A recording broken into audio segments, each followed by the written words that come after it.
for your chain swinging, clang clang, and it costs a lot. Bitch, I'm always at the guala, yeah, and you are not badass beat. Keep on going till you hit the spot. Whoa, I'm a big bag hunter with the. Shalom, Assalamualaikum warahmatullahi wabarakatuh. Perkenalkan, nama saya Angelita Indiriani Ambulining. Pada saat ini, saya akan menjelaskan sedikit tentang sejarah perkembangan bahasa Indonesia, fungsi dan kedudukan bahasa Indonesia, ragam bahasa Indonesia, dan kalimat efektif dan tidak efektif. Berdasarkan sejarah, bahasa Indonesia berasal dari bahasa Melayu. Dan pada tanggal 28 Oktober 1928, para pemuda dari berbagai pelosok Nusantara berkumpul dalam suatu rapat dan berikrar. Ikrar tersebut dikenal sebagai Sumpah Pemuda.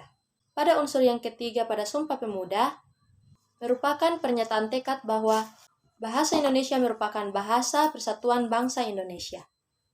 Pada saat itulah bahasa Indonesia dikukuhkan kedudukannya sebagai bahasa nasional dan dinyatakan sebagai bahasa negara pada tanggal 18 Agustus 1945.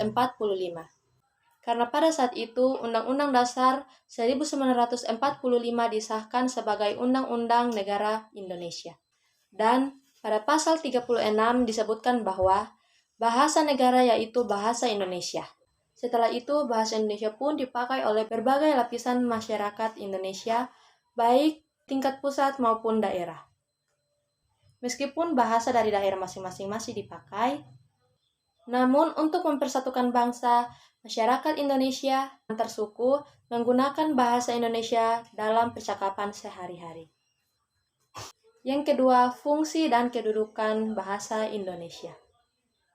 Bahasa Indonesia memiliki dua kedudukan utama, yaitu sebagai bahasa nasional dan sebagai bahasa negara.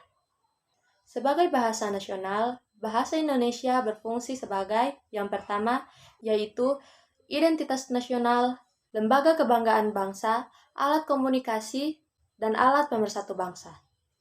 Sebagai bahasa negara, bahasa Indonesia berfungsi sebagai bahasa resmi kenegaraan, alat pengantar dalam dunia pendidikan, penghubung pada tingkat nasional, pengembangan kebudayaan nasional, ilmu, dan teknologi.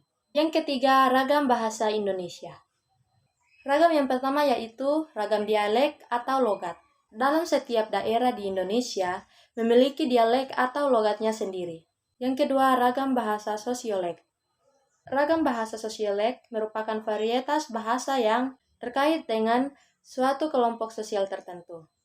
Contohnya adalah perbedaan bahasa antara masyarakat menurut kelas sosial, usia, serta pekerjaan. Yang ketiga, ragam fungsional. Ragam fungsional ini merupakan ragam bahasa yang berfungsi di setiap bidang. Yang keempat, ragam lisan dan tulisan. Ragam lisan menghendaki adanya orang kedua atau teman bicara yang ada di depan. Sedangkan ragam tulis tidak mengharuskan adanya teman bicara ada di depan. Ragam lisan memiliki unsur-unsur fungsi gramatikal seperti subjek, predikat, objek tidak harus selalu dinyatakan. Dan yang kelima, ragam baku dan tidak baku. Ragam baku adalah ragam yang dilembagakan dan diakui oleh sebagian besar warga masyarakat sebagai bahasa resmi. Ragam bahasa tidak baku adalah ragam yang tidak dilembagakan dan ditandai oleh ciri-ciri yang menyimpang dari norma ragam baku.